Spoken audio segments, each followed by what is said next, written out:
Welcome to Nature Therapy Online.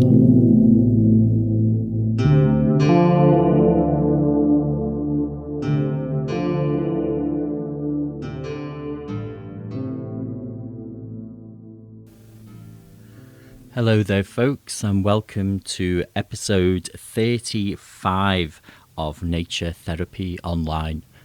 My name is Stephen McCabe, and I'm an ecotherapist or nature therapist, whatever term you prefer, living in Midlothian in Scotland. And if you're new to the podcast, this podcast is all about connecting with nature for our well-being, because nature is good for us. And when we love nature, we in turn look after it better.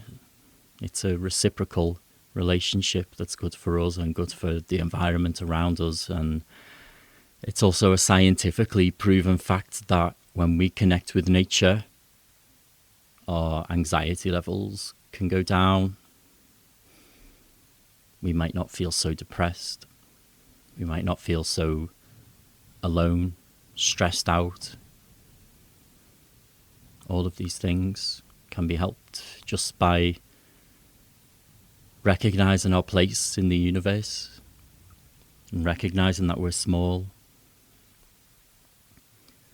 and that our problems aren't always as big as they seem to be. And that's when we're lost in our thoughts. We can look around at all of this abundant, beautiful life around us. Tune into it with our senses. Let our thoughts drift away, because most of the time they're pretty pointless and useless. Sometimes they're very useful, and we can utilize them to improve our lives and other people's lives, but a lot of the time it's noise, isn't it? And that's what this is about. Ecotherapy or nature therapy. Seeing that the noise inside our head is not reality. Reality is the world that we're privileged to be a part of. And one thing that I find has been really transformative for me with my relationship with nature has been to not identify things so strongly. And when I say not to identify life, objects, and ourselves so strongly, what I mean by that is, I guess, loosening our relationship in our minds with language a little bit sometimes. It's easier said than done, but it can be very powerful. And to explain what I mean by that a little clearer, I suppose when I'm outside and I walk past an oak tree, I look and I say, oh, there's an oak tree. And perhaps all different associations about oaks will come into my mind, and those associations might be from stories or my memories. And sometimes they're really good things. I love to work with story and nature and myth and memory. It's all very important. But also equally important is to appreciate that life and that being that's in front of me, growing on its own terms. And at times not to be lost in my memories and associations and stories and mythologies. There's a place for all of this, but sometimes reducing our associations help us to see the life in front of us on its own terms for for the first time in a long time. If you haven't tried it, give it a try.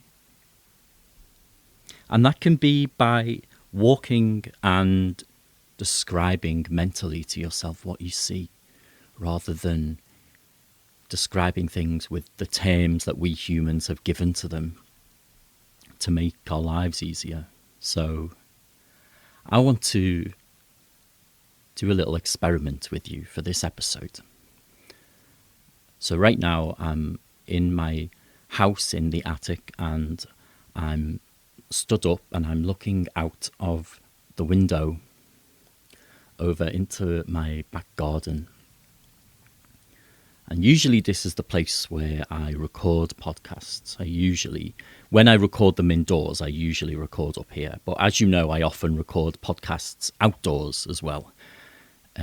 But this is my indoor location. But usually I'm sitting down, and my dog Euro is next to me. As he is now, he's on the sofa down there, underneath a quilt, getting very warm because he's quite spoilt like that.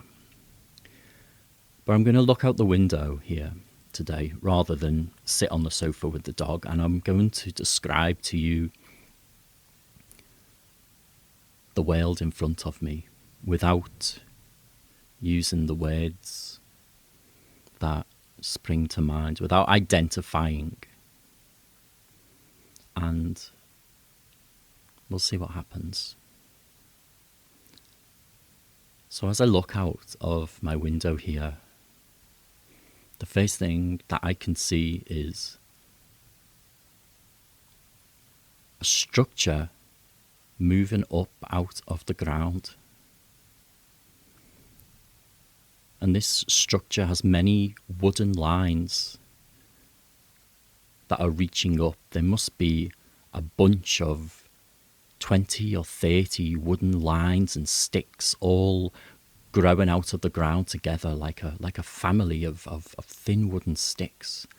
And there's an invisible element that I can't see, and it seems to be moving these sticks across. It's moving the wood. It's like this invisible element is in control. Maybe you can hear it whooshing by. It seems quite strong. I've heard that some people call it the wind, but today it's an element. It's a force. Behind that and to the left, there's flat earth, and there is a bed of green, also small green stems growing up into the sky, towards the sky. It's very short because this element of the earth is something that we like to cut down with lawnmowers, and it's quite unruly but beautiful. Such a really beautiful green, deep green colour. My favourite thing here, my favourite thing that I can see is there's a feeder that we've put outside, and there are small winged creatures, and they sing. And right now there's a tiny creature with wings sitting on this small feeder that I've put out with special food that the winged creatures like. It brings forth these magical winged creatures that fly and sing into my garden, and that's what they're doing just now. This one I'm looking at has got a very strange little head. Instead of having a face like yours and mine, made out of flesh and bone only, it has this very hard structure that points out of its head, kind of like one of those party hats, but put on the wrong way, so it's coming out of your face instead of off the top of your head. Try to imagine what that looks like. Again, I've heard that some people call these things beaks. But there's many of these creatures now, and one of them on the ground is moving about because the one that's in the feeder has spilt a lot of seeds onto the floor, and it's brought forward this gorgeous creature with a bright red chest. It's like the colour of a raging fire, and it's got this tuft on the back of its head. A tufty tuft. You can see that I'm a master of language, can't you? Have you ever had a tufty tuft on the top of your head, listener? You might want to call it a quiff. But this bird is just beautiful. It's got this spiky hair, a little dash of white on its back, bright red stomach, and it's just hopping around, its head going back and forth, feeding from the green earth. There's so much colour just right here in front of me. They seem to be struggling with the invisible air force.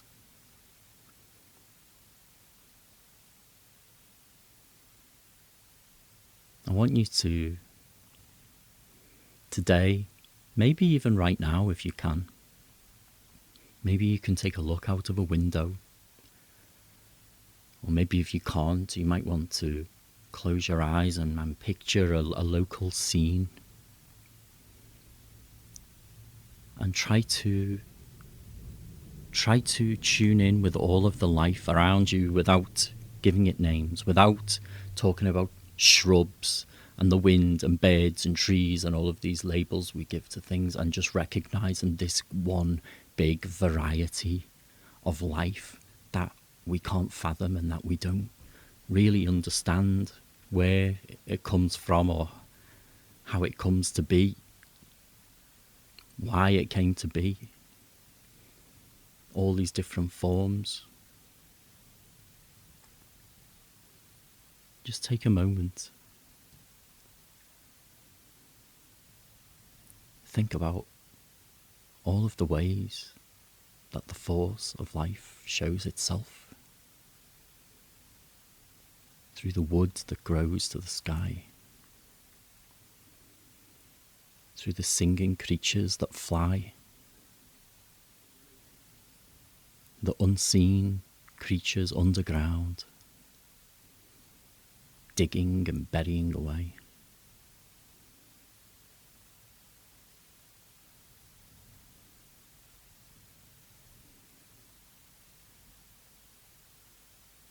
Just stay with that for a moment, without labels, without names, without associations.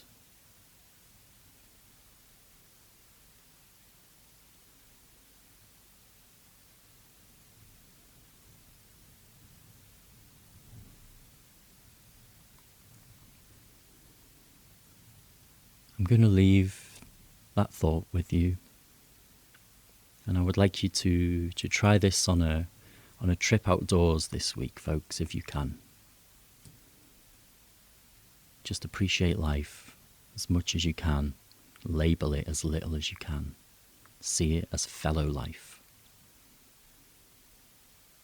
Before I go, just want to remind you that my Myths and Stories course is available at naturecourses.info, where I share myths and stories from the world over a couple of months, and I give particular nature therapy exercises for you to do, inspired by the tales, inspired by the mythologies of this gorgeous planet. And if you're listening at the time it goes out, it starts at the beginning of April 2021. And if you're listening in retrospect, there are other dates and perhaps a solo option to where you can sign up and start any time coming soon as well. So if you love nature and you love myths and old folk tales and you want to work with them together, then that's what the course is all about. So please go and have a look and see if it's for you. And I want to thank you for tuning into my podcast. as I've mentioned quite a few times now, I made the jump from running the helpline that I used to run for many, many years here in Scotland to becoming a full-time ecotherapist, which is a really exciting place to be. And just doing this podcast is one of the most fun things about it. And I love the fact that people contact me from all over the world, telling me where they live, what the nature's like, how you've been bonding with nature. So please keep on doing that, and keep on emailing me, send me pictures from where you live, and tell me what's going on, because it's just such a magical thing that we can connect with each other like this. And that's me for this week, folks. That's the podcast. I do hope you've enjoyed it. Take care, bond with nature, and have a lovely week. Bye-bye.